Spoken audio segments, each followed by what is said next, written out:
Good evening, everyone, and welcome to yet another episode of CCW. I'm King Zavarell, and I'll be calling the action here in our Imaginarium of sports entertainment. But enough about me, let us introduce our players. Introducing first, playing as Razorblade Nelson, we have Rage Elemental. Hey, it's about time we got down to this final showdown. Hell yeah. Hell yeah. It only took 8 weeks, according to YouTube. Yeah, Yeah, 8. Only 8. I swear we were on time. The first episode doesn't upload like next week at time of recording. We also have playing as the Torch of Light of Professional Wrestling. We have playing as Ilona, La Sinistra Storm. Hello. And finally, we have playing as Clyde Farmatel. We have Can't Stop the Raj. Woo! I'm finally back as Clyde! Aw, reunited, and it feels so good. Get up, Clyde. After, what happened? Like, there was a big pop. No, see, that's the mystery. Right? We're gonna explore that stuff maybe next season. Maybe next season. We'll see. Maybe Clyde doesn't make it to next season. He's in a big match tonight. And speaking of matches, let's run down the card, shall we? First off, we have the Masters of the Pendulum making their faction debut. King Zavarell, Daniel Rogers, Razorblade Nelson, and Justin Bolt all teaming together to take on James Prince, Times Square Squared, and Ryusuke Sakamura in a big 8-man tag match. We also have Clyde Farmatel and Rockin' Ricky versus Baron Von Cheshire and Cletus Farmatel.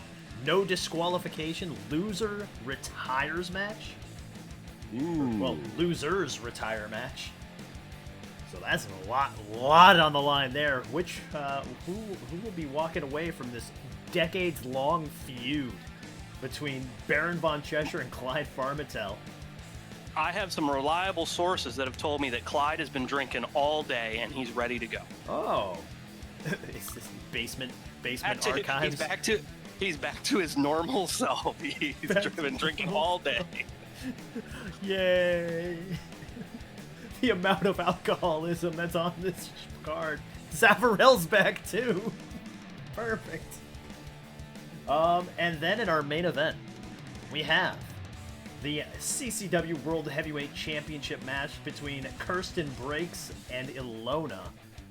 Will Kirsten defeat the Flame, or will Ilona conquer the Reign in our main event this season with the Final Showdown? So, It's the final showdown. It's one of those sound-alike songs. It's not the final countdown. We changed It's three the notes. final It's showdown. yeah, it's like Vanilla Ice with Ice Baby. We changed No, one he got bass sued. note. No, he got sued for that and lost. So don't be Vanilla. No way! Did he really? Oh, Be well, Jimmy Hart. Be Jimmy Hart.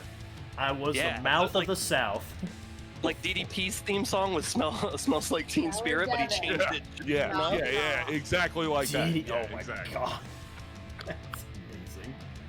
But, alright, so the lights go down in a jam-packed Candlestick Park in San Francisco, California, as the theme of CCW plays over the speakers and is then interrupted by the theme and announcements of the coming up competitors. Ladies and gentlemen, the following is your opening contest, and it's scheduled for one fall. One fall. One fall. Oh, Lay man. down and be a good boy. We only got 3 more of those to Lay go. down and Yes, be a ma'am. good boy. I was gonna say Dominic Mysterio be like. Damn. Making his way to the ring first, from Hershey, Pennsylvania, James Prince. James Prince makes his way out to the ring, very stern, very quick, more focused on the match than actually focused on keeping up appearances with the crowd or anything like that. And his tag team partners, representing Times Square Squared, Jeff Zealand, Biggs, and Ryusuke Sakamura, as his other teammates make their way to the ring as well. Times Square Squared, more fun, party-like, having good time kind of deal. Ryusuke Sakamura, very focused, towel around his neck, ready to go. We gotta get what kind of chant can you do for Times Square Squared? Like that's like T2 2 T2 10, T2 9, 8, 7, 4 6. 2 9. It's because they're from Times Square. See? Oh, so they're doing the count. They're doing the New Year's. The New Year's. Yeah. That's more of like an entry. That's more of like an entrance thing, though. That's like they count down, like with a ball drop or something. I don't know. I guess Times Squared. Times Square Squared. Yeah, I think that's... God, no, I can't say that. It's like a tongue twister. TSS. Oh my god. See, but it's a 2, but you get the 2 at the top, and then you put a smaller 2. See, there's the T-shirt. You put a T with a 2 at the top, like it's squared, and then another one. A smaller 2, like that 2 is squared. Because that's not how it really works. But no, but that's what it's gonna look like. Exactly. That's perfect. And introducing their opponents as new music plays over the speakers for the newly formed faction here in CCW. Their opponents, King Zavarell, Daniel Rogers, Razorblade Nelson, and what's his name? Justin Bolt. I forgot his name for a second. Oh my god, there's too many fucking names. Masters of the Pendulum. The 4 of them make their way onto the stage. Justin Bolt coming out alongside of Razorblade Nelson. Razorblade, how are you entering along with everybody? I'll just, kind of come out, like, we'll all kind of come out and stand us side by side, kind of like, all 4 standing there all stoic. Stoic, yeah, stoic I think would be the perfect word for it. Zavarell puts his fist out for everyone, kind of like fist bump and everything. Goes around the whole group. Yeah, fist in, yeah. Syria, Hotel, India, Echo, Lima, Delta, Pendulum. You fisted him. You fisted him. You fisted him. As the Masters of the Pendulum make their way down to the ring, all 4 of them begin just kind of surrounding the ring with the other 4 competitors already inside of it. So all 4 sides of the ring are now surrounded by members of the Pendulum. I say we roll for real there, Razorblade. Real, all right. Where did I put my that's dice? the only one I have a negative for. So let's see what happens here. I love these dice. So that's 11 minus 1 for 10. Oh, nice. There's my dice. I don't know why I lost them. They were right in front of me. And for me... And that's 6. So 7 minus 1, 6. So as the music kind of fades out and the competitors in the ring, so James Prince, Times Square Squared, and Ryusuke Sakamura just kind of back against each other. They all are kind of getting ready for the fight as all 4 members of Masters of the Pendulum slide in and just start going to blows with each other. Fists are flying inside the ring, and it looks like Masters of the Pendulum get most of the offense in.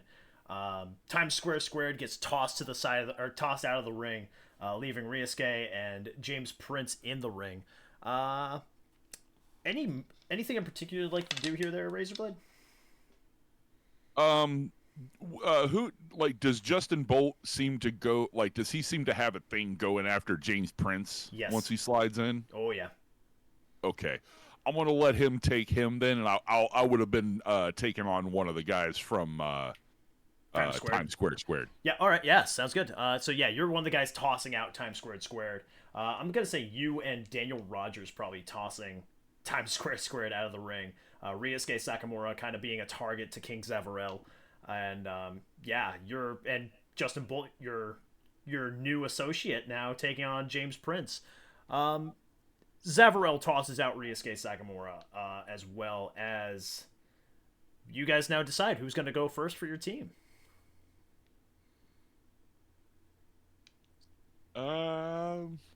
That's a good question. Let's see here. I need a different die. I actually need a different die for this. Hang on. Uh-oh.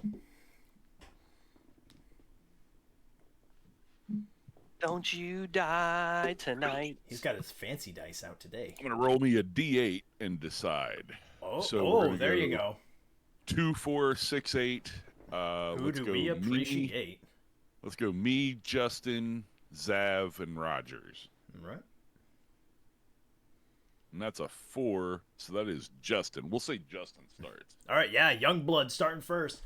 So yeah, you guys, Masters of the Pendulum decide that Justin Bolt's going to be the one starting the match.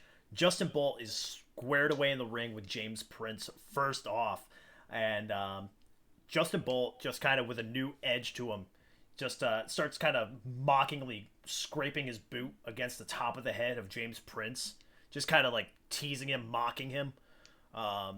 As James Prince kind of starts getting up, he's getting pissed off as he stands up and he slaps Justin Bolt across the face.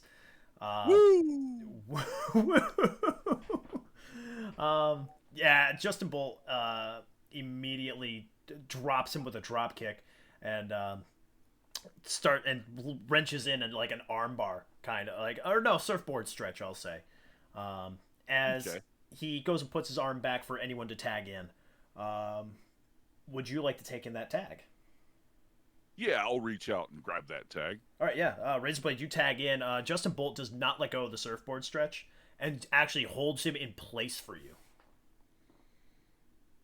All right, I'm going to go ahead and just give him a good stiff kick to the chest then while he's got the surfboard stretch in place there. Oh, nice.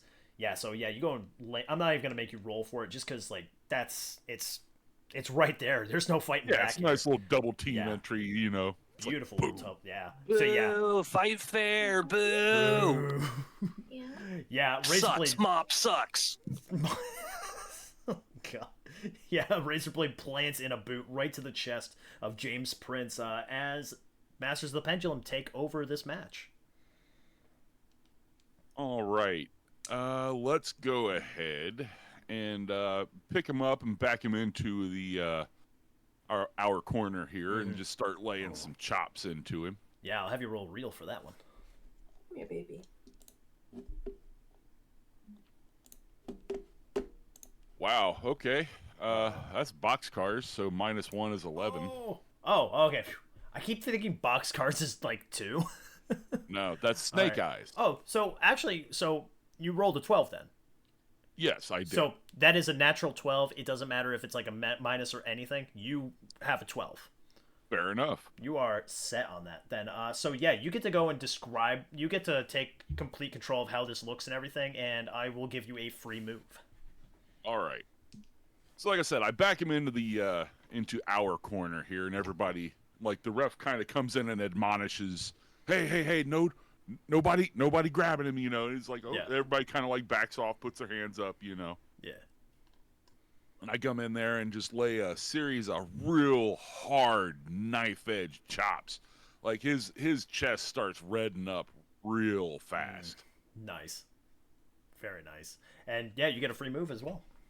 All right, and then I'm gonna pull him out, you know, kind of back him into the ropes here. Give him an Irish whip into the ropes, and then when he comes back, I'm gonna give him that spinning knife edge chop.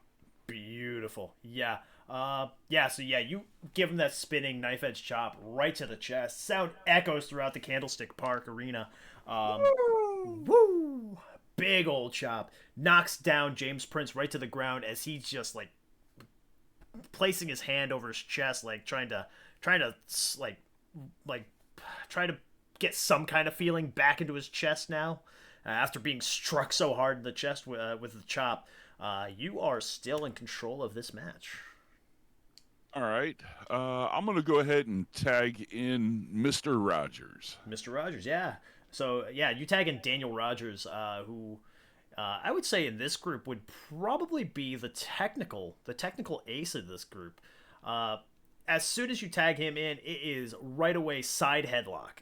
He drops in a side headlock and really kind of grinds down on it. The way he's like got his fingers clenched and everything, even sometimes breaking the grip on his hands to just kind of rub his knuckles into like the forehead of James Prince, really just grinding him in there. But then going back to getting the grip, James Prince eventually gets back to his feet, bounces Daniel Rogers off the ropes and into the other side.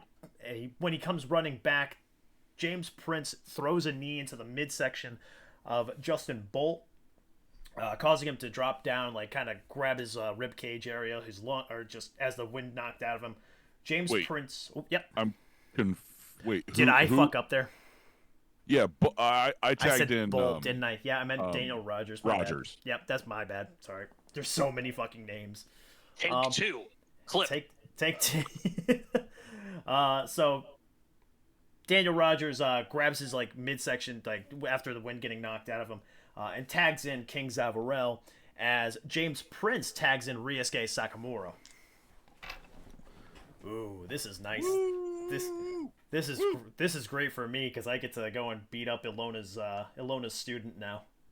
Sakamura, clap, clap, clap, clap, clap. Sakamura, clap, clap, clap, clap, clap. Yeah, as soon as these two get into the ring, it's face to face, and let's see who's going to take control of it. Oh, it's him. Next season, you need to have us all record different chants, and then you can have them as audio files you can play. Oh my god, that would be. Oh, that's a great idea. Actually, Ooh, you know what we should do?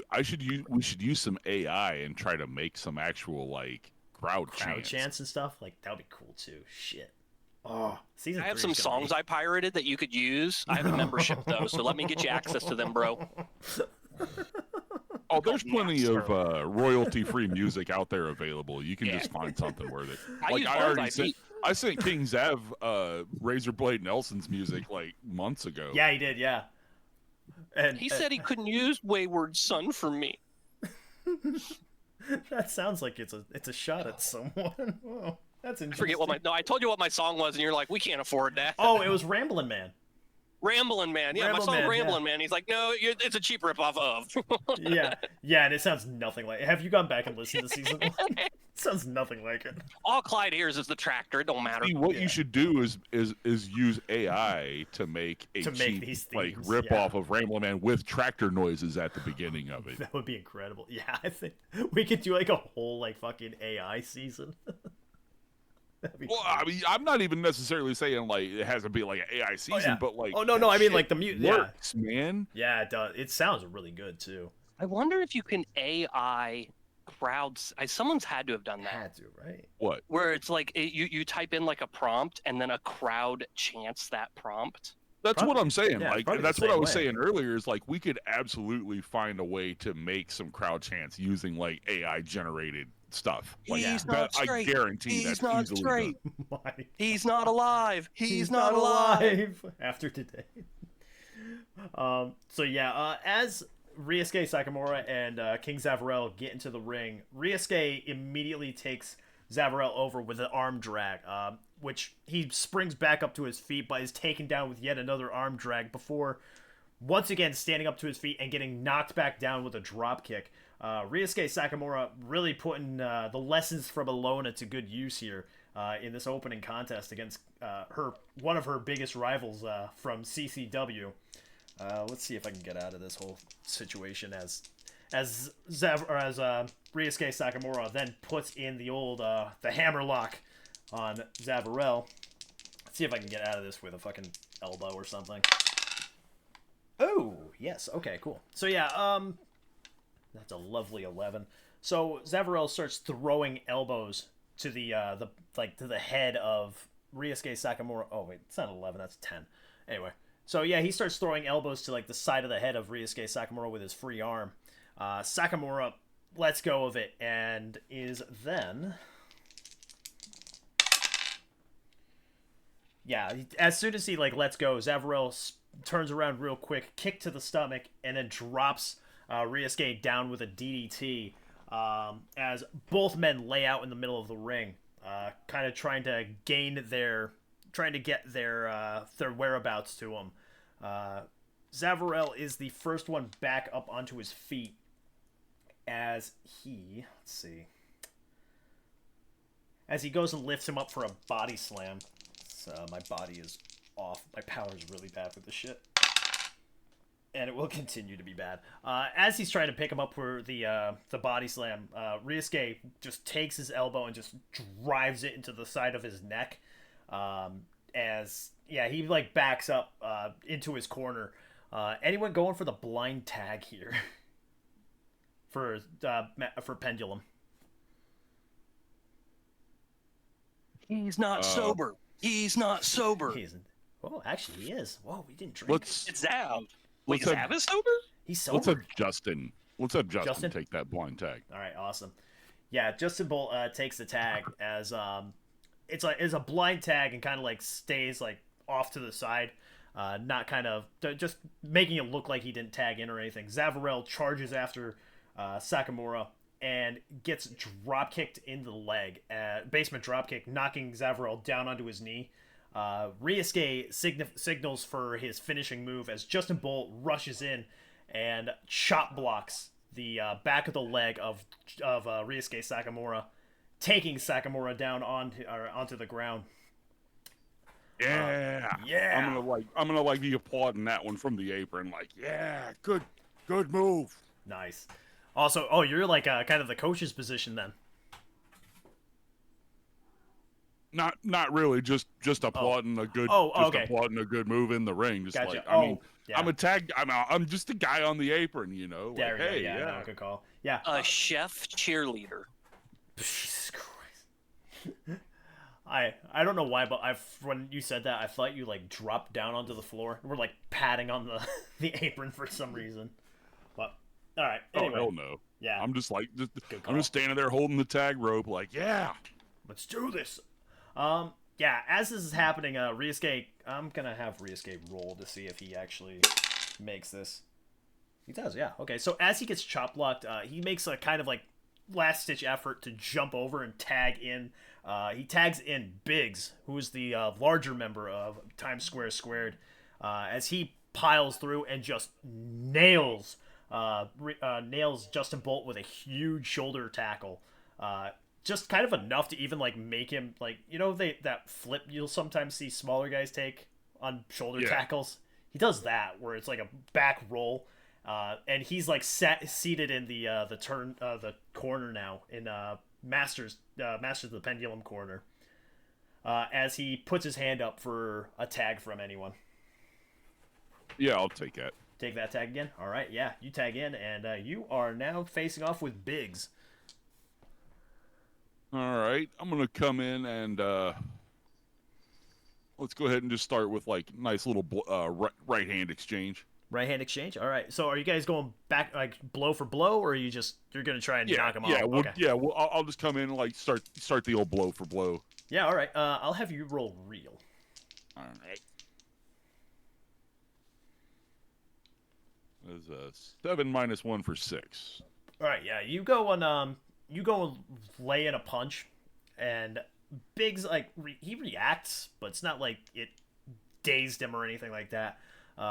Just kind of knocks him back a little bit as he looks up at the lights, looks around at the crowd, and then he lays one into you as well. And yeah, you feel it. That's a 9. Damn. You go and feel it. It's a nice right hand that just kind of sends you into the ropes. The ropes are basically the only thing that keep you standing from that punch. And are you gonna go in for another one? Yeah, I'll try and bounce off the ropes and use that momentum to give him another. Nice. Give him another right. Yeah, for that I'll have you roll real. Yeah, have you roll real again. Why not? Real again? All right. Yeah. All right, that's a 6 minus 1 for 5. It's Oh. not liking the trend we're going on. Yeah, no. You try to like use the momentum from the ropes to like hit him back, but you're pretty dazed. You miss his face and you hit him in like the chest, as he kind of like he gives a good like a bellied laugh, to being just kind of like the slap that you did on his chest, as he goes and winds back up for another punch, and he once again just strikes you with that's an 8. Damn. He hits you with another good one, and now you're in the ropes. You're not bouncing back. You're just against the ropes, as he places one hand on your chest and raises another one up in the sky, coming down like he's gonna come down for that overhand chop. How would you like to try and get out of this? All right. Let's see. On the ropes, overhand chop coming. Let's see if I can't just drop down and roll out of the ring. All right, yeah. I'll have you roll work for that one.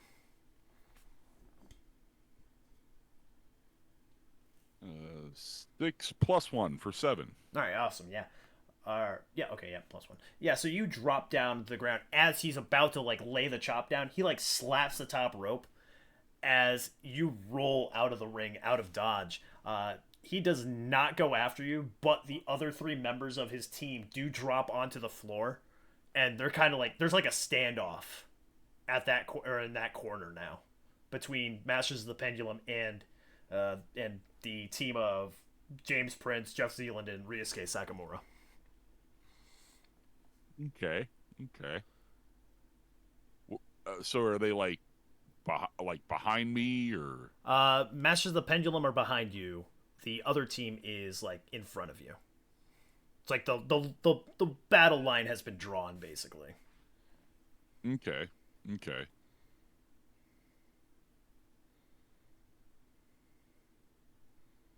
Well, I guess let's start a nice ringside brawl then. Nice. I'll have you roll for not brawl for real. Real. All right. Oh, I'll roll in that too. Yikes. See if my minus that's a 4 minus 1 for 3. Okay. Yeah, I got a 7.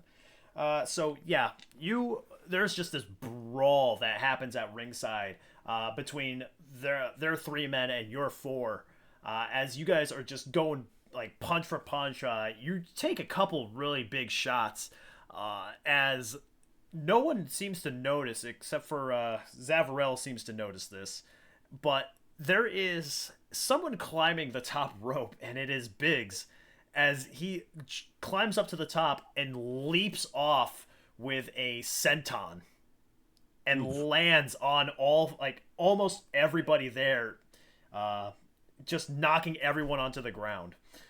He gets right back up, grabs Razorblade by the back of the head, and throws him into the ring, rolling into the ring, and then goes for the cover.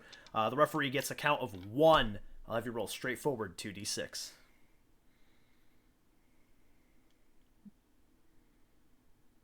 Got a 9. Oh yeah, you kick out. You kick out pretty quickly. Probably just about as the 2 count is about to land. You still have quite a bit of fight in you, which I don't think Biggs was really expecting. As he picks you up and he scoops you up for a power slam. How would you like to get out of this? You are so your stomach first on his shoulder. Okay. And this isn't the guy that got the chop block, right?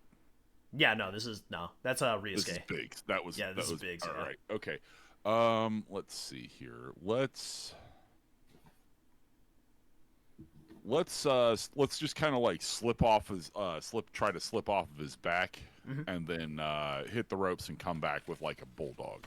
Yeah, I'll have you roll work for that.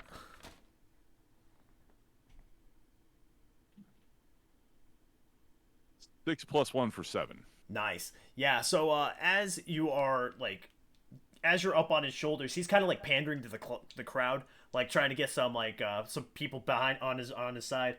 As you slip behind him, rush against the ropes, run forward, grab him by the head, and just drive him face first into the ground. Whatever crowd had joined in like chanting for Biggs or anything certainly is booing now as you take control of this match. All right. I'm gonna so as he's face down on the mat, I'm gonna get up and I'm gonna hit the ropes for a little momentum and come in with like one of those quick leg drops, not like the Hogan style, but like the quick like sit down real quick leg drops. Yeah, I'm gonna have to go for I'll have to go body on this one. Body. All right. 10. Yeah, you go and run against the ropes and drop a leg across the back of the neck of Biggs as you are still very much in control. All right. Is everybody still brawling out at ringside? Yeah, people are mostly down. It seems like Zealand is at his corner and Justin Bolt is back in your corner. Okay. I'm gonna go ahead and pick up Biggs and kind of pull him over into the corner and then tag Justin Bolt. All right, yeah. Tag maneuver or no? Yeah. Right. Yeah. So basically, when he comes in, what I'm gonna do is go ahead and. Oh, wait a minute. Okay, yeah, I'm just gonna go ahead and whip him into the ropes, and then basically have him like duck a clothesline. Okay. And then when he ducks the clothesline, Justin's gonna be there to like drop kick him in the shins. Nice. I'm gonna have you guys roll real for this. 6 minus 1 for 5. Oh, all right. So yeah, you whip him into the ropes as he comes running at you. You throw a clothesline and he ducks out of the way. He ducks under the clothesline and immediately sees that Justin Bolt's in the ring already and just blows him away with a huge shoulder tackle. It's like a Monty Brown style pounce almost. Just knocks him out onto the ground. As he comes back, turns to you and hits you with a clothesline and knocks you down. He rushes over and tags Jeff Zealand into the ring. And I am going to have you roll straightforward 2d6 right here.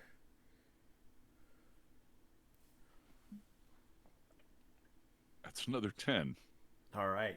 So as he gets into the ring, you and Justin Bolt kind of get your like foundation on you.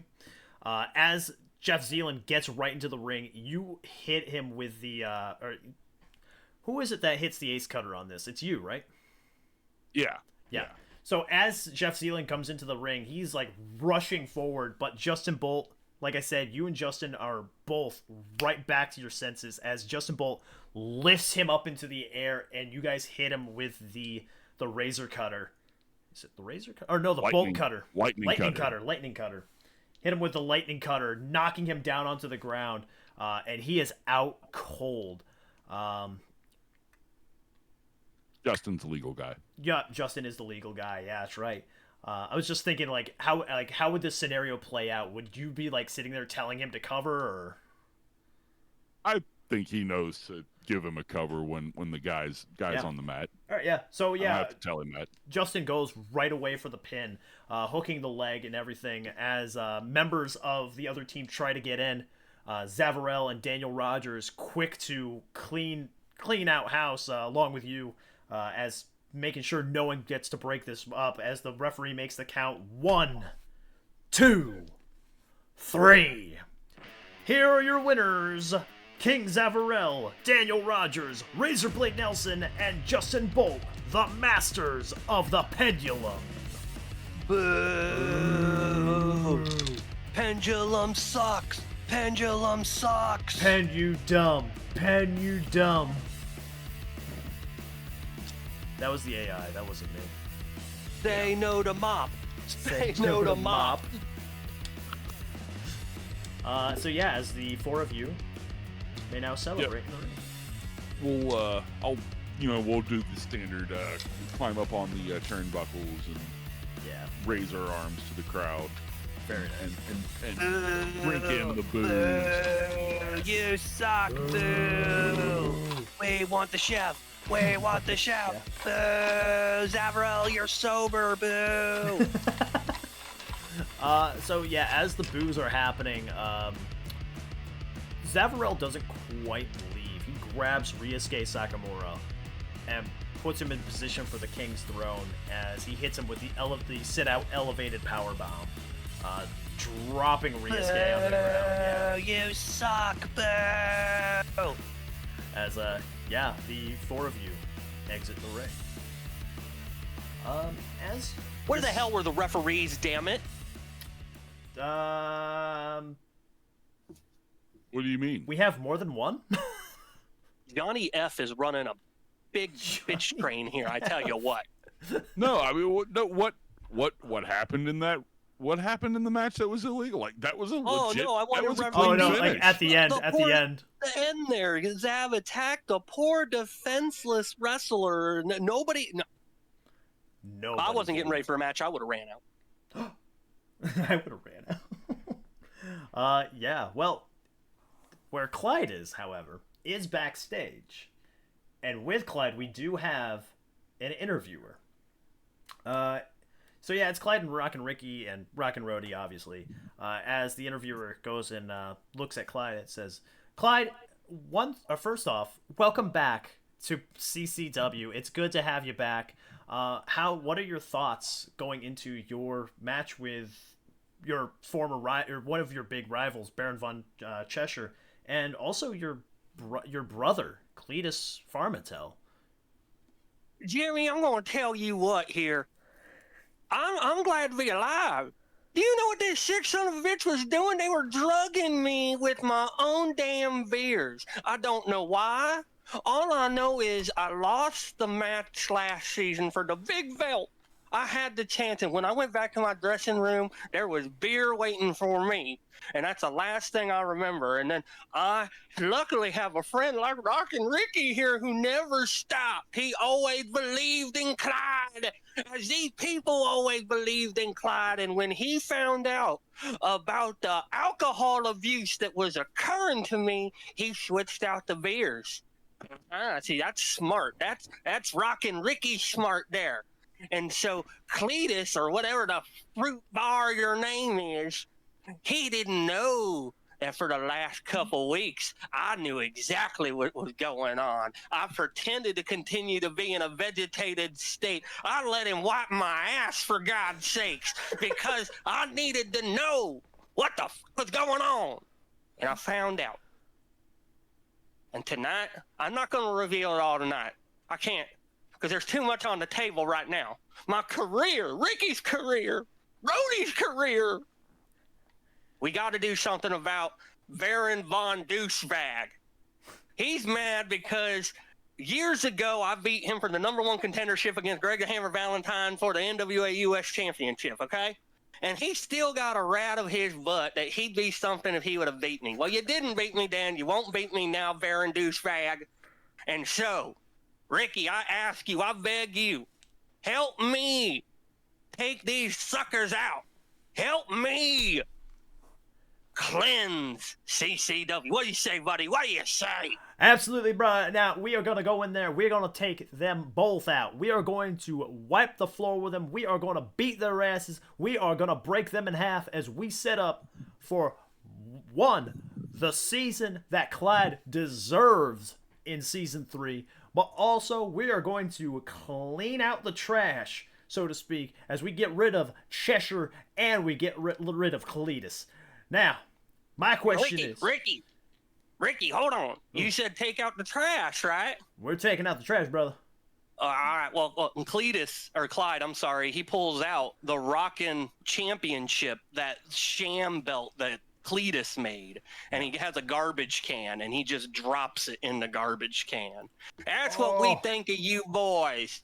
You are worthless. You are worth as much as this belt, which was nothing. Ooh. So yeah, as you drop the belt and make that declaration, a brawl breaks out in the backstage area.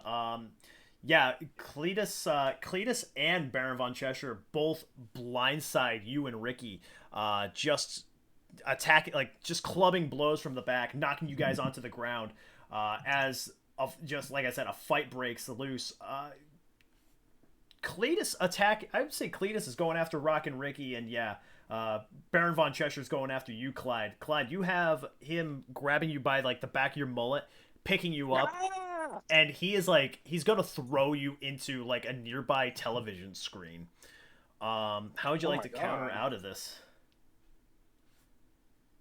Me by my luscious hair. Well, I want to kind of try to stop in my tracks, but then use his momentum to shove him into the TV instead. Yes, that will be work. 12. I don't even know what my bonus is, but that's 2 6s. Oh. So yeah, you get total creative control of this. I do have one request though. Right before I won't have any babies. Yeah, that's what it was. He grabs you by the back of the head and he goes and says to you, like as he's about to throw you into the television, he says, "Welcome to prime time, bitch." As you take over control of this. Okay, well, so I'm going to use his momentum against him and shove his face into the flat screen TV. Yeah. It dents the TV. It does the flickering thing. He falls to the ground. Nice.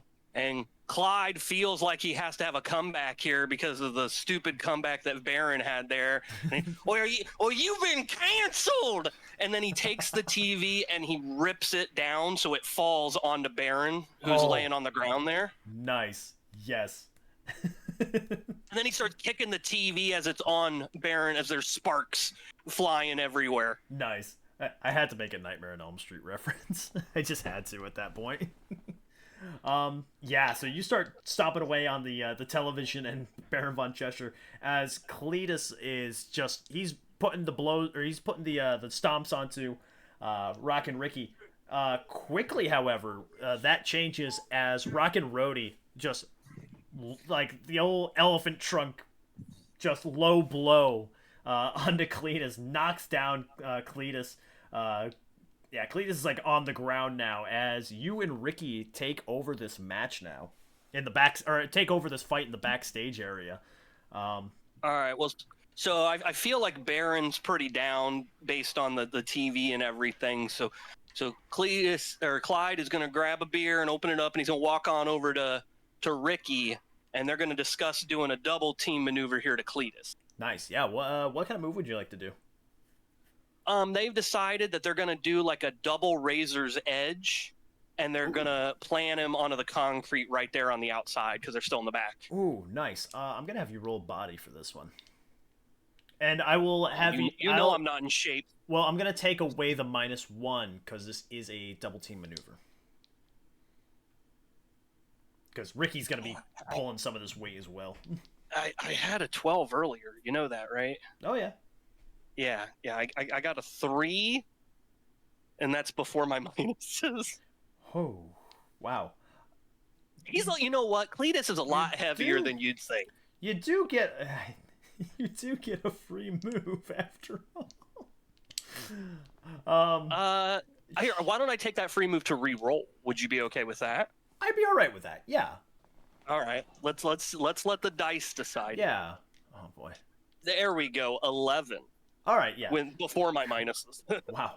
And like I said, because this is a double team maneuver, I'm just gonna go and take away the minus completely, and which is you get a +1 from it because. So we have a little trouble getting him up at first because he's a big boy, but we give it a nice good college try. But we know Clyde didn't go to college. College did not go to college. Yeah. Community college try. The old community college try as both of you lift him up by like the arm and armpit area and just kind of lower and just slam him down back first onto the concrete. Yeah, you guys are still rocking and rolling. All right. Well, I want Clyde to jump on top of Cletus, and he's gonna rip at his hair. Ooh. Because he is aware that isn't his hair. Oh, gotcha.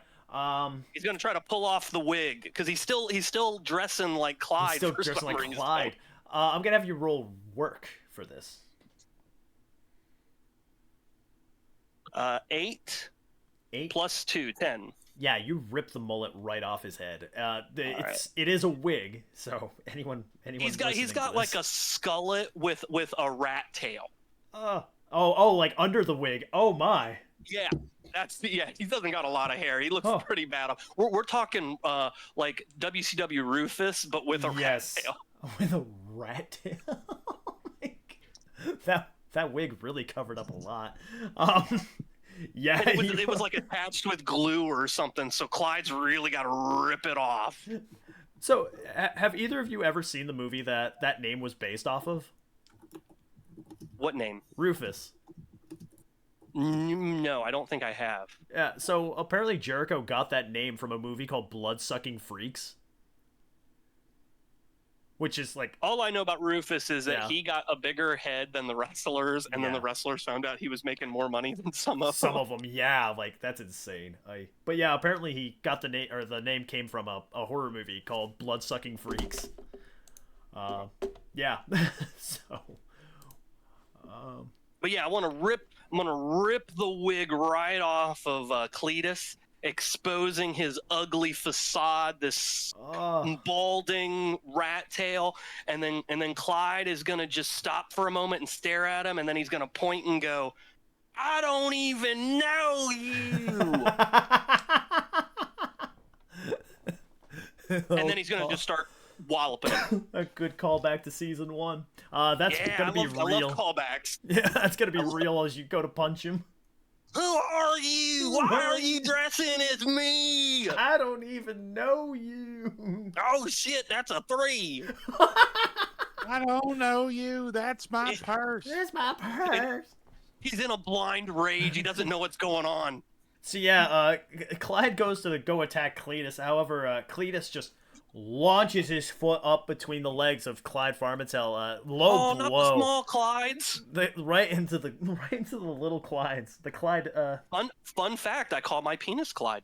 Hey, nice. I can't wait to. Yeah. I can't wait to just leave that. That's a little. You should have like a VH1 bubble that pops up inside. I should. Oh my god! We gotta have video. That's got to be the new thing for Can't Stop the Raj on Twitch. Is the it's like the Matt facts. Yeah, the Raj facts. Up and randomly they say something stupid. Yeah. My dangleberries, no! Yeah, so Clyde goes and just drops down to his knees as Cletus starts trying to crawl away. Rockin' Ricky grabs him by the back of the head and just slams him face first onto like a catering table nearby. Baron Von Cheshire is kind of like getting back up to his feet now as we kind of trail off for a little bit. Cletus is just getting thrown around the backstage area as they're brought through like gorilla position out onto the stage. Like Cletus just tossed onto the stage. I'll say we have like a split screen here as we see like the wreckage backstage with Baron Von Cheshire and Clyde Farmitel and the ongoing chaos that's going towards the ring. Clyde, I'll have you roll straightforward 2d6 to see if what happens to you is going to happen to you. What? I'm poor 4. Oof. Yeah, so you roll a 4. Wow. So as you're kind of like trying to get your wind back in you, Baron Von Cheshire just starts laying some boots on your back as he grabs you by the back of the head, and he like places you, or he goes and puts you on top of a table, and he grabs a ladder, starts climbing up onto it. I'll have you roll. What the F is this guy? A Terry Funk? Yeah, he hates you. That's what I'm imagining in my mind because he's old. He's like old. Too. He is old. So yeah, he's like it's Rick, older wrestlers, Flair, man. Old wrestlers are like built different, man. That's the only way I can think of it. Oh, 4. I'm gonna change these dice. Damn, dude. Holy shit. So yeah, as you're it started with a 12, if you remember. Yeah, as you're laying on the table, you're just kind of still winded. You're kind of like confused where you are. But next thing you feel is an elbow dropping onto your chest as both you and Baron von Cheshire go through the table. Baron von Cheshire is a bloody mess from the TV earlier. He drops his elbow, and both of you just laying in the wreckage of this table. Back in the ring. CCW. As we go back to the ring, Rockin' Ricky and Cletus. Cletus is like Irish whipped into a ring post, like on the outside of the ring, and just bam, just takes it face first, and just it's laying on the ground. He's just trying to cover up. He's trying to protect himself. He's just bleeding now. Rockin' Ricky grabs a guitar as he just like signals that he's swinging for the fences on Cletus. He lifts the guitar up above his head as Cletus low blows him as well. Boo! Ricky just drops down to the ground. The guitar just like gently dropping down. Cletus picks up Ricky, throws him into the ring, and crawls in after him, just covered in blood. Goes and hooks the leg as the referee makes the count. 1, 2. Ricky kicks out before the 3. Woo! Woo! Ricky. Clyde, I'll have you roll straightforward 2d6. I know where the hell I am. 9. 9. All right. So, as New dice. What was that? Oh, I'm sorry. Oh. New dice. New dice. Oh, I thought you said you guys. I was like, oh, huh? Hey, you guys. In the ring, Cletus is just his eye. Like the only thing you can see on his face is his eyes just widen as he's shocked about Rockin' Ricky kicking out. Like he is just a crimson mask. He grabs the referee as he's just like pleading with him, like trying to get him to stop the match. Rockin' Rody slides into the ring, and once again, so Cletus like looks over, or sees Rody climb in, and just like starts begging him, pleading for anything. As Rody just flips him off and just slaps him in the face. It just gives him a good like punch to the side of the head, I'll say, kind of knocking him back onto the ground. Clyde, how are you coming back to the ring? Are you dragging Cheshire with you, or are you trying to just kind of... So yeah, we appear from backstage, but I have Baron in the wheelchair, and I'm wheeling him out. Oh, nice. And then I just want to start running. I want to run as fast as I can into the ring with Baron in the chair. Nice. Oh my god. I love it so much. I'm not going to have you roll. I want to make tractor noises as I do it. Yeah, are you like going to like push him right into the ring, or? I'm going to car crash just right into the side of the ring. Oh my god, that's great.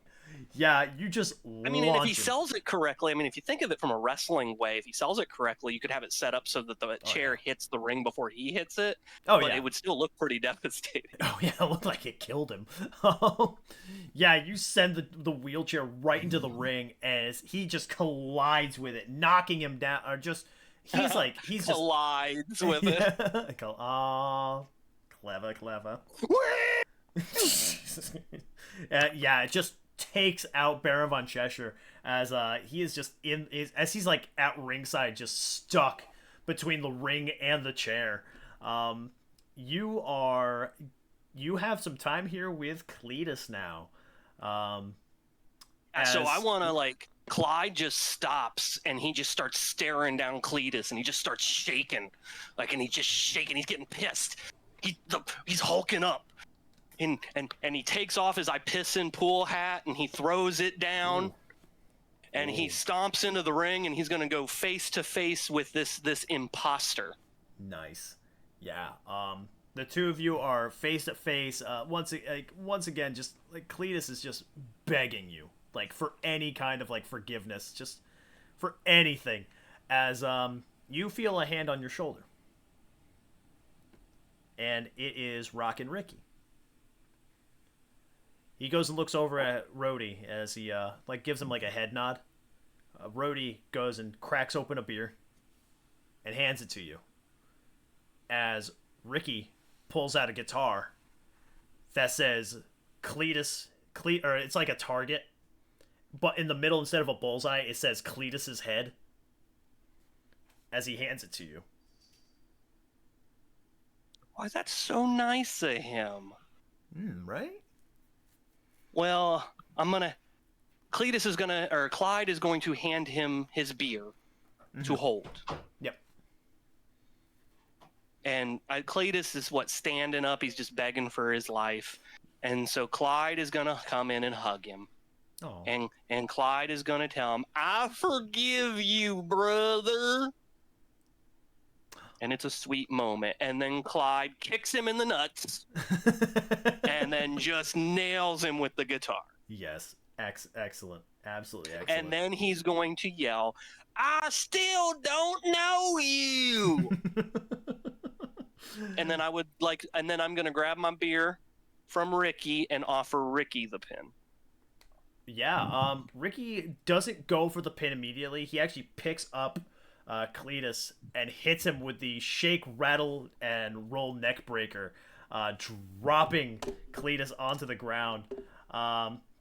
And yeah, he Wait. Oh. Before he goes for the cover, I'm gonna go over where Baron's trapped. Yeah. I'm gonna pour my beer on him. Oh, beautiful. Yeah. So as Ricky goes for the pin, Clyde, you are just pouring this beer on Baron von Cheshire. As once again, he's like kind of trapped between the ring and the wheelchair. He can't get out at all. Can't move or anything. As you are just dousing him with this beer. Ricky goes for the cover as the referee counts 1, 2, 3. Here are your winners, Rockin' Ricky and Clyde Farmatel. Oh man, the fireworks start going off. They're just like sprinklers. They're not very impressive. They're like Roman And candles. instead of confetti, crushed beer cans start falling on them a little bit. Oh my god. And Clyde celebrates with Ricky, and they hug in the middle of the ring, and then Rhodey comes in, and they get a big three-way hug. Oh, that's nice. There are happy endings in wrestling. Maybe. We still got one more match. That's why you have the good guy stuff happen now. Yeah, Because pretty now much, the yeah. horrors begin. The terrible things happen, don't they, in our main events? Sad things happen in our main events. Blame. Yeah, Blame Flame on. Flame on. So yeah, you guys celebrate this big elaborate celebration as you head to the back. As we are treated to a little video package, kind of documenting the feud or the long-term rivalry of Kirsten and Ilona, dating all the way back to Worldwide Championship Wrestling, for the Intercontinental Championship. How the two of them fought in Edinburgh, Scotland, Kirsten's hometown, for the Intercontinental Championship, with Ilona getting the win against her there.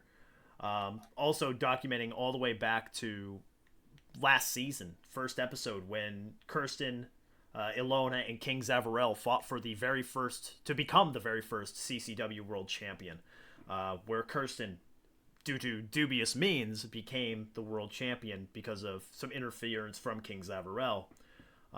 Even going to the beginning of this season, where Kirsten, once again, getting the win against Ilona, once also noting that it was due to outside interference from the Crooked Man. And then we see the defining moment from last week, where Kirsten fires the Crooked Man, making this truly a one-on-one competition. Yeah! Screw the Crooked Man! Ladies and gentlemen, this is your main event, and it is scheduled for one fall, One fall. One fall. It's the last One time we get to do this fall. for a year. Making her way to the ring first, from Weimar, Germany, she is the torch of light of professional wrestling, Ilona! Ilona! Ilona. Ilona! Ilona. Ilona! Ilona Torch on. Ilona makes her way to the ring. I go running out. I'm very focused. I'm not really taking in the crowd as much as I normally would. I'm just running down. I have one goal in mind. I take off my robe, kind of look to the crowd, and I kind of I don't throw it. I place my robe down, and I get in the ring. Yeah, and all this as Ryusuke Sakamura joins you at ringside, as you had invited him to be at ringside back at Powder Keg, I believe it was. Yeah. So as you two wait for your opponent, there is once again it's showing the defeats of Kirsten versus Ilona. It's as soon as like it shows like Kirsten the first time she debuted for Worldwide Championship Wrestling, making Ilona pass out to the sleeper hold. It's 1-0. The events happening in Edinburgh, Scotland, where Ilona dropped the Falling Light elbow on Kirsten, retaining her Intercontinental Championship. 1-1. Last season, Kirsten once again making Ilona pass out for the sleeper hold. 2-1. This season, Ilona passing out to yet another submission from Kirsten breaks. 3-1. As there is like a small like fade out in front of on the stage, there is a ring of fire that lights up. As from the center rises up, Kirsten breaks with the championship held way up high. And on her other hand, she holds up 4 fingers. As the fire dissipates, she makes her way down to the ring. And her opponent, she is the CCW World Heavyweight Champion from Edinburgh, Scotland. She is the Edinburgh Eviscerator, Kirsten Breaks.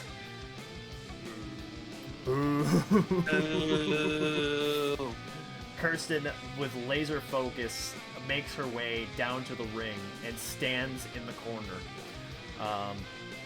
with her title held tightly in her fist. The referee goes and takes the belt, raises it high into the sky, so everyone sees it, showing what this night's main event is all about. He then holds the title over to Ilona, so that she may take a look at it. Ilona, how are you doing this? So I look at it intently. I know what it's like to hold that belt, but I don't touch it. I just simply look at it. I do like a small bow out of respect for what that title is.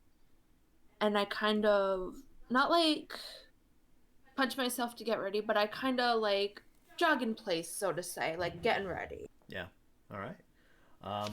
Yeah, the referee holds it over to Kirsten, or shows it over to Kirsten, as Kirsten, for every title defense Kirsten has had, she has never looked at the title. But tonight, she looks down at the belt and actually kisses it quick before giving it back to the referee. The referee goes and hands it at ringside as we roll to see who starts this match. Ilona, straightforward 2d6. 8. All right, let's see what Kirsten rolls here. Kirsten rolled a 4. You are in control of this match right off the bat. How would you like to start it off? So I'll start with respect. I'll go for a handshake. Yeah, you put your hand out for a handshake as, yeah, Kirsten accepts, shakes your hand. Yeah. And then I'm going to go... I'm going to go for a collar elbow tie-up. Mm-hmm. And then I'll try to, like, bring her to the ground. All right. That is going to be work. 5 minus 2, so that's a 3. Yeah. You go into the collar and elbow tie-up.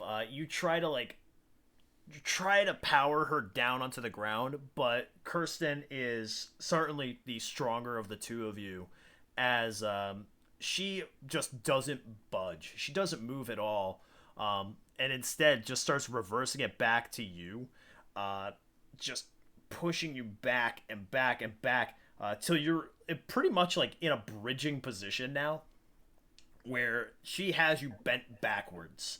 I will have you roll work again to see if you can maneuver out of this. Well, I got a nat 12 without the minus. So yep. So yeah, tell us how you get out of this this bridge predicament that you're in. So I'm going to try and reverse it back on her and put the pressure back on her. All right, yeah. And you also are going to get a free move as well. So what would you like to do once you get back to your feet? So once I'm on my feet in quick succession, so once I kind of get her down to the ground, I'm going to kind of pick her up and go for like a scoop slam. All right, yeah.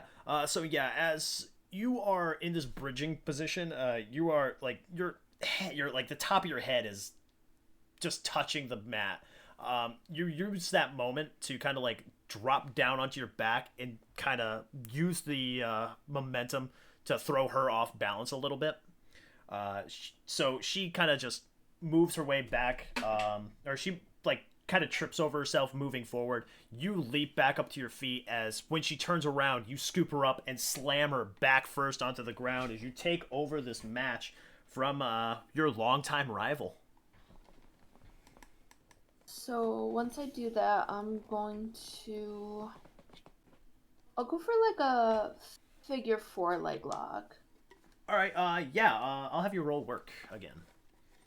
9 minus 2, so 7. 7? Yeah, so as the scoop slam, or the little scoop slam's not enough to like just knock her out onto the ground. She gets right back up onto her feet, but you are quick to like grab her by the leg, push her down, and then wrap yourself around her leg for a figure 4 leg lock.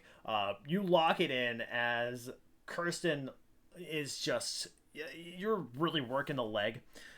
Kirsten's just trying to like maneuver her way back over onto her stomach to try and reverse the pressure. I'll have you roll work to avoid that. 4 minus 2, so that's a 2. Yeah, so as you're trying to like prevent her from rolling over, she rolls over. She gets onto her stomach, reverses the pressure, going to you now. I'll have you roll. Ooh, how would you like to try and get out of this? Would you like to try and roll it back into your favor, or would you like to crawl for a rope? I'll try for a rope break. I'll have you roll power. 8. 8, yeah. So as you are feeling the effects of this move, just really wrenching in on your knees, you crawl in agony, trying to reach for the ropes as you grab the bottom rope. Kirsten, forced to break the hold, rolls you back onto your back and then lets go, or gets out of it as you both let go of the hold. She is the first one onto her feet. It takes you a little bit longer, but Kirsten does allow you to get back up onto your feet. And I will have you roll for real here, because she's going to invite you to throw down punches. 9 plus 1, so 10. 10? Let's see what she rolls here.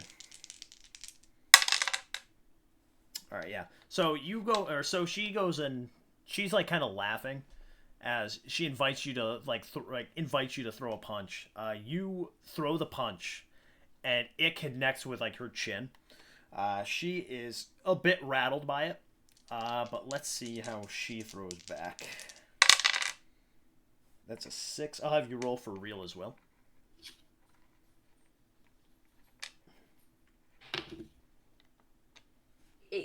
Hey, yeah. So she throws a punch at you. However, you don't really budge or anything. You're still feeling the effects of the figure four being reversed, but you're not showing any signs of being affected by these punches that she's throwing at you. I'll have you. What would you like to do going into this next part? So I'm gonna try to capitalize on the bit of momentum I have. So I'm gonna run like kind of into the ropes. Yeah. Like as kind of like a little extra push. Mm-hmm. And then I'm going to try to go for like a spin kick. Ooh, a spin kick. I'm gonna say because your legs are kind of affected by this, it's going to be a -1 to your reel. So just a 0. 7. 7. Yeah. So as you are standing, you kind of bounce back against the ropes and use whatever like momentum you can on this move as you hit her with a roundhouse kick, knocking her back. She stumbles against the ropes opposite end of you as you take control of this match. So yeah, she's just kind of leaning against the ropes as you take control. So I'm gonna kind of pick her up and I'm going to launch her into the opposite turnbuckle. So lawn dart. Oh, lawn dart. Okay, yeah. That will be power. That is a 6. A 6. Yeah. So you lift her up and you start rushing towards the opposite corner. You throw her face first into the second turnbuckle, but it also takes a lot out of you. Once again, like I said, your knees kind of giving out towards the end after the figure four counter. Yeah, she lands face first into the turnbuckle. It knocks her down as she's now sat in the corner, like dazed, but she's looking like right at you, like kind of like squinting her eyes, trying to like zero in on where you are. You are still very much in control of this as you are getting back up to your feet. Right. So I'm gonna kind of go over to where she is. I'm gonna pick her up and I'll go for a German. German suplex. That will be power.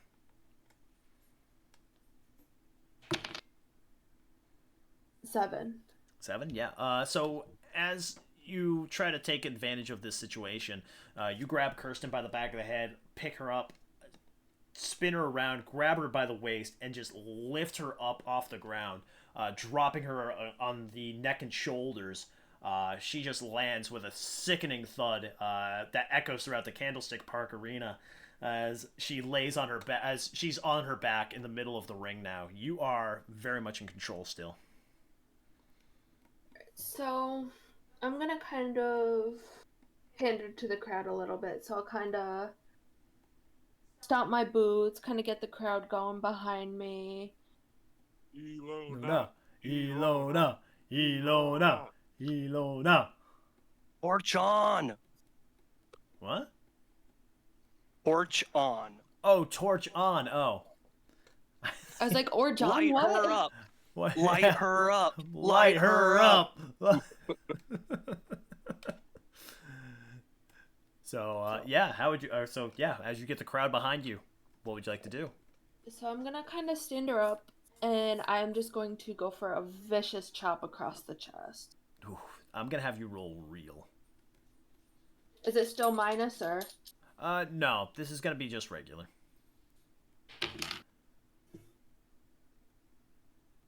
Technically 12.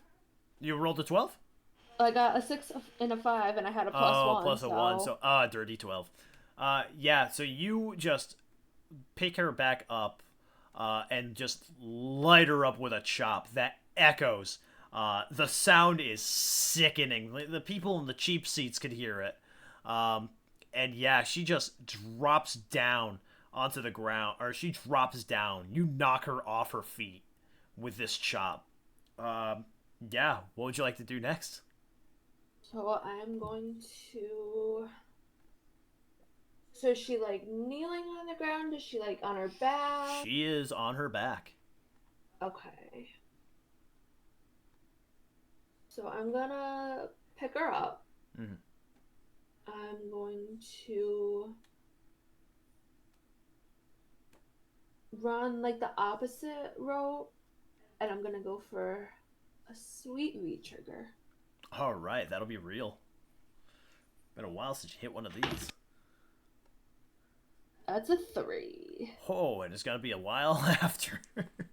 So as you pick her up onto her knees and set her in position for a V trigger, you run against the ropes as you are met with quite the dominating force as you are lifted off your feet and just slammed down back first onto the ground. You just the wind is knocked out of you from this nasty spine buster from Kirsten as she grabs you by the back of the head, picks you back up, and goes for another one, just once again scooping you up and slamming you down, really knocking the wind out of you. She goes for the cover, hooks the leg as the count is made 1. Straightforward 2d6.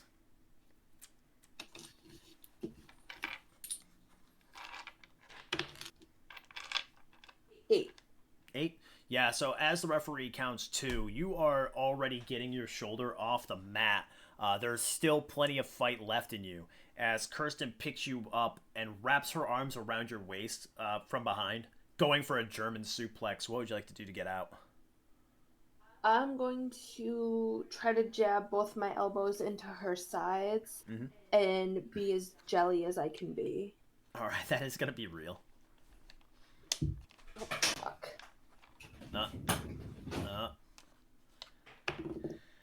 There's a 5, so got at least a 6. Everything, yeah, actually, yeah. This will be a 11. pass. Yeah, I was gonna say it's gonna be a pass. So yeah, you jab your elbows into the sides of Kirsten as her grip kind of loosens around your waist. You drop down out of her grasp. I'll have you roll work to see if you can roll her up for a pin. 6 minus 2, so a 4. 4. So yeah, you drop down and you try to like move your legs to like catch her arms and roll her into a pinning predicament, but she doesn't go along with it. She grabs you by the legs and pulls you back into position for a German suplex, and then just lifts you up and German suplexes, like a deadlift German suplex onto you. She does it in a way that she arches her back and actually gets you in a pinfall predicament. The referee, once again, 1. Straightforward 2d6.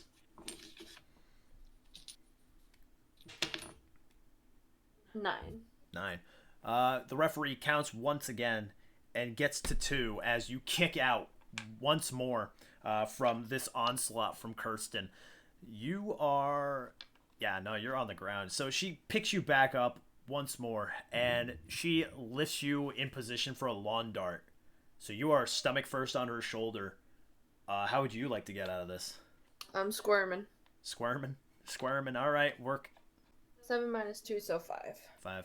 Yeah, so she holds you on her shoulder and you try to wiggle out of it, but she has you with so much force on her arm as she rushes to the opposite corner and throws you now face first into the second turnbuckle. You go, like I said, face first into it. You stand up and they're kind of reeling from it as you fall onto your back in the middle of the ring.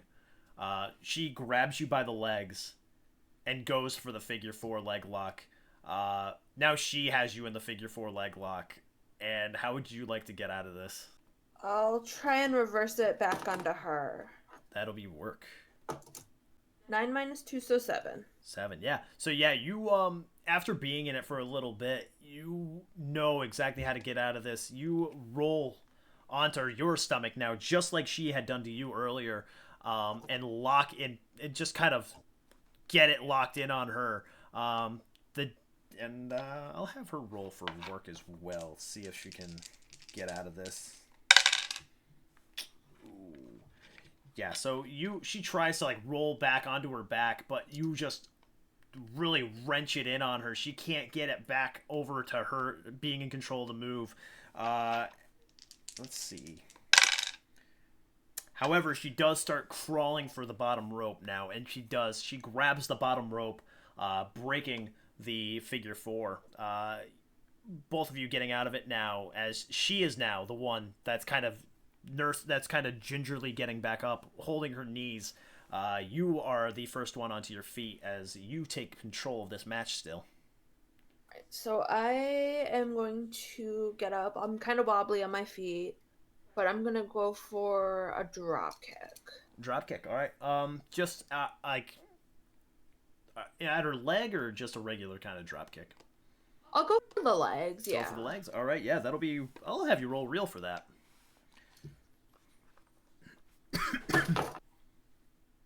7.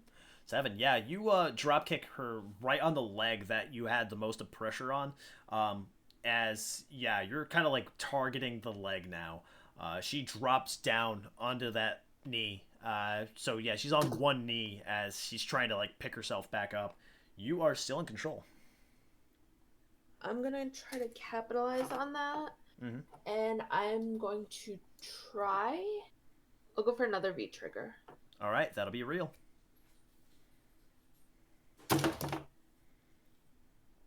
11. Yeah, you as she's kneeled down against the ropes, you once again try and rush against the ropes, running back at her. You drive your knee in the side of her head with a nasty V trigger as she just falls sideways onto her back in the middle of the ring. You are in control. What would you like to do? So I'm not gonna go for my finish, but I'll go second rope. Second rope. And I'll go for a frog splash. Frog splash. All right, I'll have you roll work for that.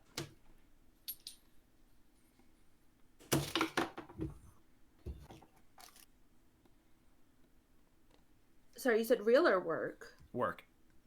8, so -2, so 6. All right, yeah. You rush up to the second rope as you leap off for a frog splash. You land right on top of her. Are you going for the cover or just? Not yet, just to kind of weaken her more. Okay, yeah. Yeah, you go and get back up onto your feet as she is just laying there holding her ribs, the wind being driven out of her. You are still in control.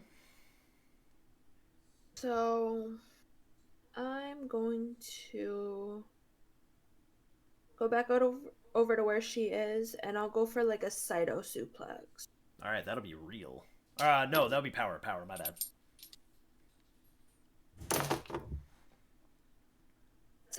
7. Yeah, you pick her back up, grab her by the waist as I hit her with the side suplex, the Saito suplex. She just kind of falls right back onto her back again. So I'm going to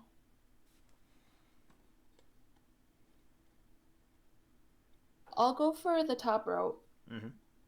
And I will go. So I won't do the fallen light.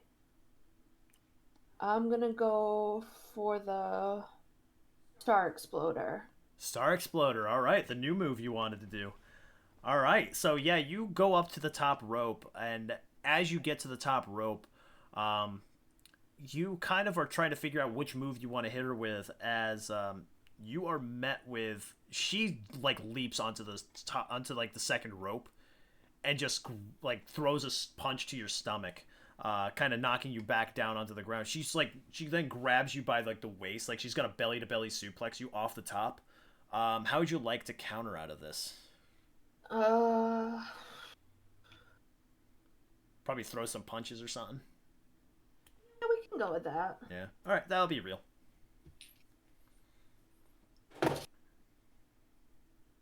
5. Ooh, you throw a couple punches, but it is not enough to knock down Kirsten. She lifts you off the top rope and slams you onto the mat or into the middle of the ring with the belly to belly, like, super belly to belly suplex.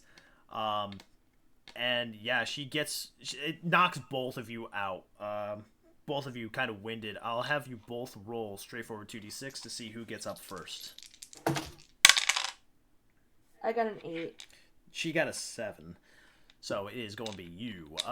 So you obviously not taking as much damage as Kirsten has during this match. Kirsten kind of weak in the legs, trying to slowly pick herself back up, but you are the one that ultimately gets up under her feet first. Kirsten leans against the ropes, as you are going to be the one that takes control of this match. So I am going to stand up. I'm going to try... I'll go for some chops. Yeah, I'll have you go and roll real.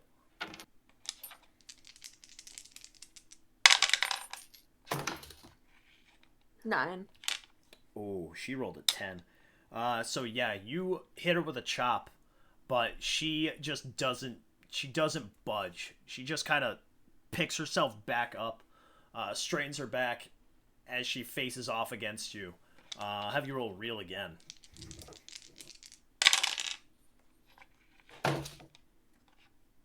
6. She rolled an 8. Damn. So yeah, she lays a chop into your chest now, knocking the wind out of you. You just kind of like lean over, just feeling the pain, feeling the just where her hand, how heavy your hand felt hitting you with the chop. I'll have you roll real one more time. 7. 7. She rolled 8. She rolled a 7 as well. So you lay in yet another chop. She reacts a bit more this time, but she is right back into your face, just kind of gritting her teeth. I will have you roll. So let's see, a tie.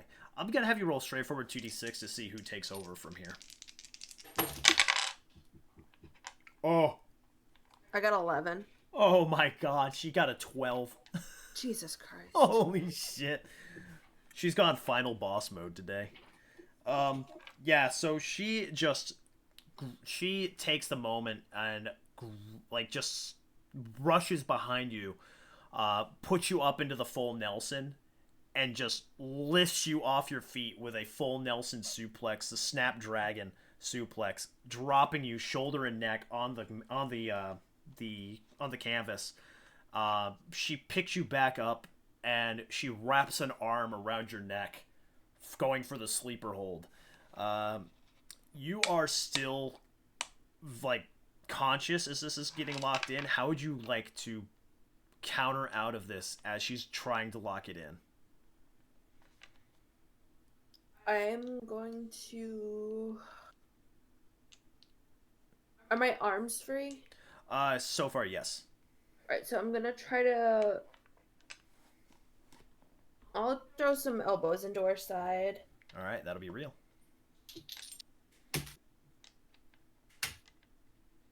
9. 9. Yeah, you start throwing some elbows, furiously trying to get out of the sleeper hold. And it works. She dropped her arms get away from your throat as she grabs you by the waist, trying to hit you with a German suplex again. How would you like to counter this now? So I'm going to try to almost reverse it and then whip her into the corner.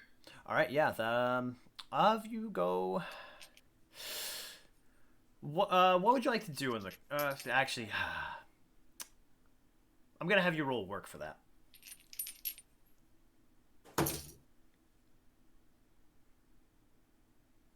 10 minus 2, so 8. 8. Yeah. So you move around her, and just kind of push her face chest first into the opposing turnbuckle that was once behind you, now is in front of her. She goes chest first into it. As she backs up, her back is to you. What would you like to do? I'll go for a lung blower. A lung blower. All right. Yeah, that'll be real. 9 plus 1, so that's a 10. Yeah, you leap up, grabbing her shoulders and pulling her back as she lands. As you throw your knees up against her back, you pull her and have the momentum of it. She lands back first onto your knees and just slides off the side, just racked in pain. You are very much in control here. Alright, so I am running to the top rope, and I'm once again going to try this, Star Exploder? yes. Alright, that'll be straightforward 2d6.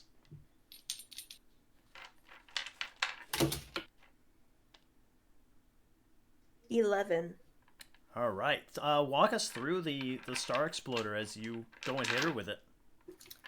So basically what it is, it's like a 450 into... What did I say it was into? I think it was like a centon or something. Yeah. Okay, yeah. So yeah, it's like a big, like, I think, what is that, 830, an 830 centon or something like that? Yeah. So yeah, you roll through the air, landing an 830 centon, back landing on her chest and knocking the wind out of her stomach. You are going for the pin? Yes. Yeah, you go for the pin. You hook the leg, laying your back on her chest, just trying to keep her shoulders down. As the referee counts 1, 2, Kirsten kicks out. Ooh. So I'm just kind of sitting there, a little beside myself. I'm not gonna throw a tantrum. I'm not gonna lose my momentum. I'm kind of gonna slap the ground, get the crowd going, because I could really use that momentum. And I'm going to kip up. I'm going to go... As this happens, by the way, she's still laying on the ground. I'll go for a basement drop kick. Oh, all right, that'll be real. 10. 10. Yeah, you rush against the ropes as she just kind of she's like laying on her side at this point. You drop kick her right into the chest, knocking her back, laying on or back onto her back. Yeah. Right, so I'm gonna go to the ropes again. I'll go like second rope, and I'll go for the fallen light. Going for the fallen light. All right, that'll be straightforward 2d6. 6. Yeah, you leap off the second rope, driving your elbow. Second rope, or I thought it was the top rope for this one, wasn't it? Yeah. All right. Okay. But going for the second rope instead, though? Yeah. Okay, yeah. You leap off the second rope and drive the elbow down onto Kirsten. As you...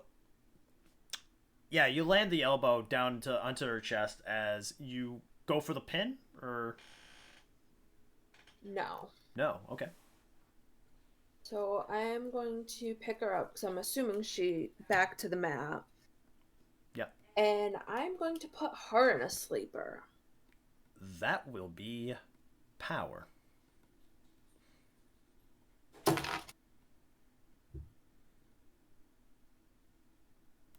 7. 7, yeah. You pick her up as she's in a pretty dazed state. You wrap your arm around her throat and put an arm under her arm, and you start to squeeze the life out of Kirsten Breaks. Kirsten starts trying to get out of this, and she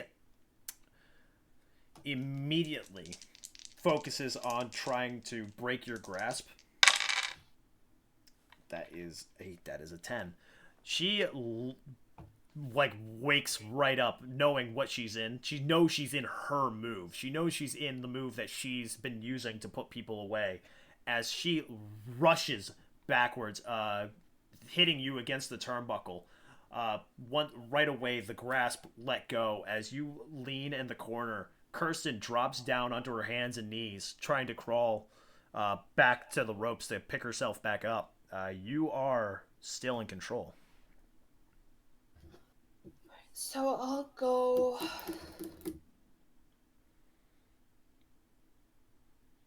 I'll go for a super kick. Oh, nice. That'll be real.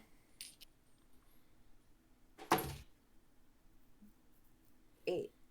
8. Yeah, you rush to the or you get your senses about you. You sense that Kirsten is probably at the weakest you've had her in quite some time. As you rush over and just super kick her in the side of her head, she rolls onto her back. She's laying just in the middle of the ring. I'm gonna go for a crossface. Crossface? Oh, you're gonna try and tap her out, huh? Mm-hmm. Work.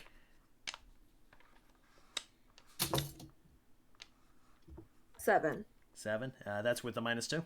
Yes. All right. Yeah, you roll her back onto her stomach, wrap your hands around her face, and just pull as hard as you can, with as much technique as you can, as she very limply just reaches around for any rope that she can grab that might be in reach. I'm gonna have her roll power to see where she go if she can get out of this. As an 8. Yeah, she slowly just climbs towards the bottom rope. As she's about to she reaches out, grabs that bottom rope with whatever life she had left in her. Yeah. I'm going to drag her back to the middle. All right. And what are you gonna do there? So I'll stand up and then I'll go for the Texas Cloverleaf. All right, that'll be. I'm gonna have that one be. I'm gonna have you roll work for that one, but I'm gonna take away your -2. As a 6. 6? Yeah, you wrap up her legs into the cloverleaf, roll her over onto her stomach, as you just start wrenching down on her. Her legs already pretty weakened from today's match. You are just wrenching, and she's not moving. She's just laying there, just fading away from the pain as she goes limp. The referee goes over and lifts her arm as it drops to the mat once. He lifts it again, and once again it drops to the mat.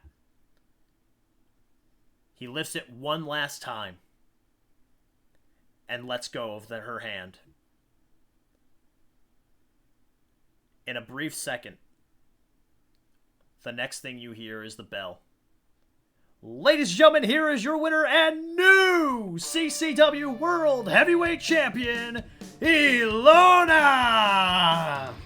Woo! Yeah! Ilona!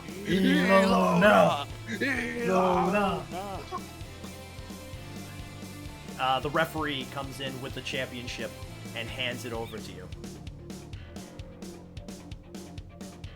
So I actually have a real tear in my eye. So I look at the belt, I just drop to my knees. I start crying. I am hugging this belt. I can't believe I finally beat my hardest adversary. I am beyond elated. And so I kind of make like a gesture for Sakamura to join me in the celebration. You deserve this.